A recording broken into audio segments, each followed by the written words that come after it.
Hello and welcome to another exciting episode of ForgeTalks.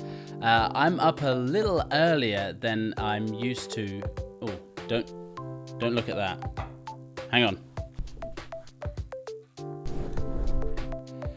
I'm up a little earlier than I'm used to today to speak to a good friend of mine all the way over in Singapore.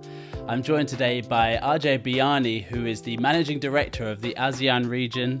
Ajay, thank you so much for joining me this morning. Good morning, Fraser. Thanks for waking up so early. Appreciate that. Yeah, it's a real sacrifice on my part. But thank you for joining me in your evening. Pleasure. Ajay, we're talking today about virtual banking. I wonder if you could just start us off by explaining what is a virtual bank? What is virtual banking? Yeah, very good question. Virtual bank in a nutshell is basically a bank without a branch, right?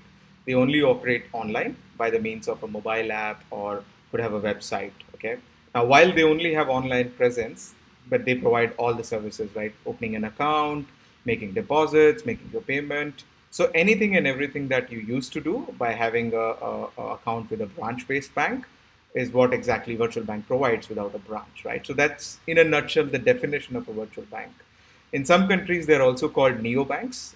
They're not new to our world. I mean, they've been there for almost 5-6 years now.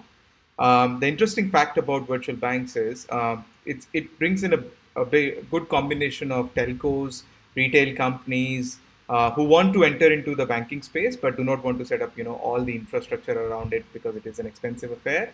They are coming together, right? We are seeing that in Asia, where we are seeing telcos and retail companies and traditional banks joining hand to build new virtual banks. On the other hand, we are seeing some traditional banks basically leveraging this as an opportunity where they are building in standalone virtual banks or digital banks to transform faster, right? Compared to what they could do, if they were to operate internally. So they're using this as an opportunity to build parallel digital banks so that they can transform faster and bring new solutions to the market and be more competitive with fintechs these days. So that's what virtual bank and virtual banking is. Cool. And so I know that you're seeing a lot of virtual banks popping up in Southeast Asia, but presumably this is a global phenomenon, right? Yes, again, what we have seen in Southeast Asia so far is primarily because of the population. And again, the majority of people who are underbanked and unbanked, there was a huge opportunity which with these new virtual banks are really jumping on. And we are seeing lots and lots of virtual banks coming out. In Singapore, Malaysia, Hong Kong started the trend, and now we are seeing the same thing in Taiwan, Korea, and Thailand. The bigger thing here is virtual banks are becoming a phenomena globally, primarily because of the profitability that they provide to the banks. It's very simple, right? So once you build a virtual bank, you can literally take the concept to any other country, any other market where you want to enter, because there's no need to set up a new branch or a network of branches. You don't need to set up a lot of infrastructure, personnel, and security systems in place. It's all probably hosted in cloud in most of the cases. So you just need to take the same architecture, same deployment, and you're ready to go into the next country or the next market. Some good examples there are from DBS, which is world's best digital bank. They entered in India and Indonesia. Now India, you can imagine, right? 1.4 billion people. Indonesia, pretty much 250, 260 million, kind of population. They entered with a digital-only bank approach and had overnight success, so as that their shareholder value has increased manyfold in last 3-4 years since they have launched it, and now they are ready to launch into any other country if they want to, because it's the same setup they need to literally copy in the other countries. So it's a very profitable business model, and I see a lot of global banks adopting it, as well as new entrants doing it globally. Yeah. Oh, that's cool. Who tends to be the customer of these virtual banks, and what kind of digital experiences do these banks have to build for these customers? Before the COVID-19 situation, right, it was primarily the millennials, right, because they had smartphones in hand, they had good connectivity, they never wanted to go out and do something, right? They wanted to do everything on their phones, right? Like you. So that was the primary sort of prospect base which virtual banks were going after, neobanks were going after. But what has happened since COVID-19 has taken place is it has more value now, because as somebody who's used to going to the branch, and now there is a health risk. If you have to go to the branch, you will essentially get exposed, to the possibility of getting infected. So all these other people who were primarily going to the branch now have stopped doing that and are adopting the virtual banking and mobile banking phenomena and doing things online. And they're getting comfortable as we speak, day by day, month by month, right? So now pretty much anybody and everybody is becoming a prospect and a target for these virtual and digital banks. Uh, from an experience perspective, right? This is online stuff we're talking about, right? You don't go to the branch, you don't see anybody, you do everything online. So you need to have minimal friction. You need to onboard people in minutes.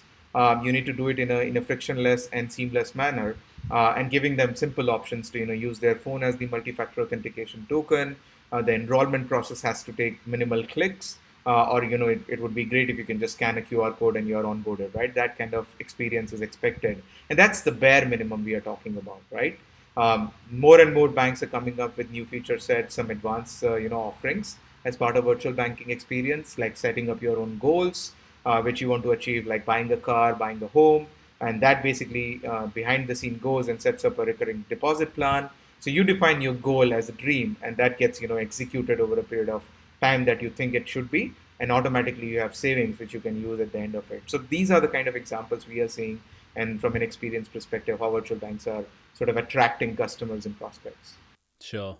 Yeah, it's so true. I had a similar conversation just a couple of weeks back with Alex Laurie, just kind of, again, just acknowledging the fact that the COVID-19 pandemic has really like accelerated the adoption of things like virtual banks and, online healthcare, all these kind of things.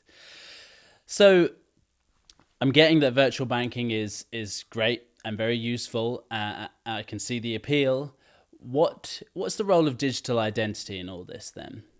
We believe it's a very important building block, right? So just imagine you're coming through different channels, mobile, web, chatbots, WhatsApp banking, you name it, right? So all of these are the digital channels that your prospects and customers are going to use. Right from the time they start, reaching out to you, prospecting, searching on a good offer, they're basically searching on your website, your mobile app, or coming through other different channels through aggregators, right? If you cannot understand their identity from that time, day zero, let's say, you will not be able to build upon their requirements, their personality, what they are looking for, right? So you need to understand what a person is searching, what time they are searching, which location they are searching from, and from there you need to start building a personalization plan for them. Digital identity, we believe, is a building block and a glue, which is combining all these elements together to personalize the experience, to put the next best offer in front of your customer, while keeping it frictionless, personalized, and secure, right? So digital identity has got a touch point across all the channels, across all the interfaces, and across all the downstream applications, be it the core banking, credit cards, or your new generation analytic systems. Identity touches each and every single touch point in this transaction, in this conversation, and hence we believe it's a very, very important part of the equation. Yeah, that's a really good point. And you kind of mentioned earlier that some more traditional brick and mortar style banks have been adopting, virtual banking habits, let's say. What has the transition been like from what you've seen for these traditional banks making the transition? Well, like anything and everything, right? Some of them are very successful, some of them are not so successful, because digital transformation, and especially in the banking space, is not just about putting on the lipstick, right, on your legacy platforms. It's about really rebuilding certain things from scratch. So we have seen some great examples, likes of DBS Bank, likes of BTPN in Indonesia, and now Standard Chartered Bank, evolving and transitioning into a proper digital-only bank in some cases, in some countries and markets. So we are seeing some good successful, transition and implementations, as well as some of them which are struggling because they tried to basically, put a lipstick on their existing, systems and services and processes. It is a matter of technology, it is a matter of process, and it is a matter of mapping that journey which your end customer will have with you, right? The banks that understand the journey, map it correctly, minimize the number of clicks, keep it simple, frictionless, yet secure, are successful.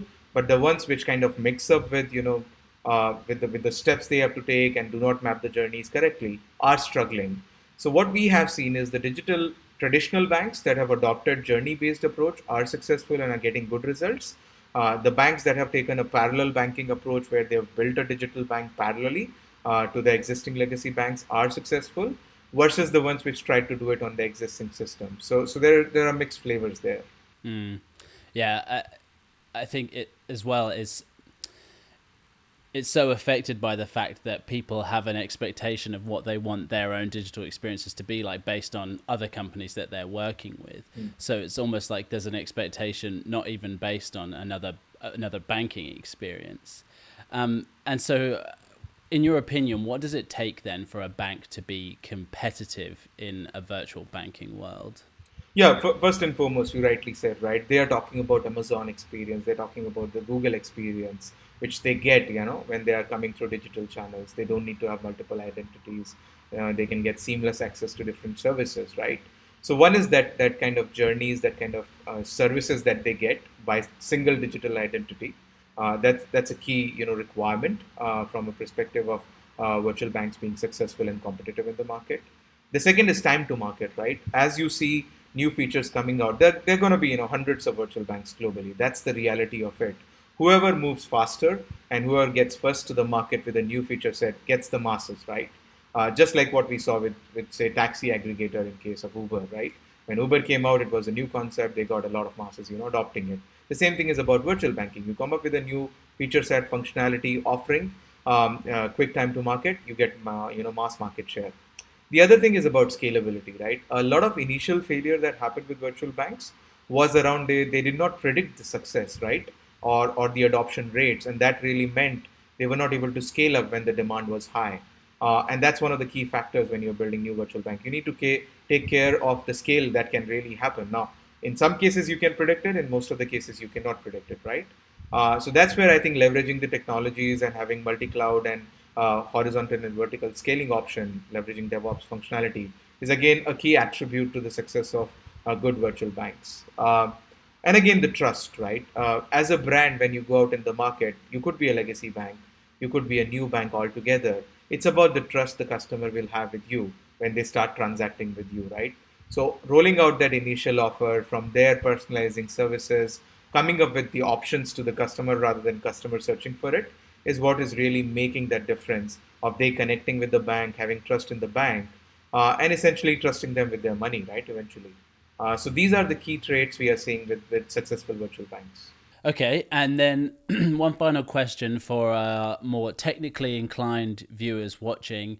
In your opinion, what is the golden standard for a virtual banking technology stack? So obviously, first and foremost, cloud is the way to deploy these new systems in virtual banks, right? That brings in certain native requirements like time to market and scalability. So one is multi-cloud deployment, that the stack has to be multi-cloud ready and has to leverage probably core banking systems or credit card systems which are multi-cloud native, right? The other thing that we are seeing in the golden stack, we call it in our terminology, is likes of major eKYC providers likes of Jumio and Dayon, and on the other side likes of TradeMatrix and BioID and Twilio, who are providing cutting edge fraud detection and fraud prevention on the transactional level basis, powered by the ForgeRock platform, right, as a trust network element. So that we believe is a golden stack, a golden standard for virtual banks. Well, Ajay, that was really interesting. Thank you so much for sharing your expertise with us and taking us through that. Yeah, thank you so much for joining me today. Pleasure, Pedro. Nice talking to you. Cheers. And guys, thank you so much for watching, and we'll see you next time. See ya.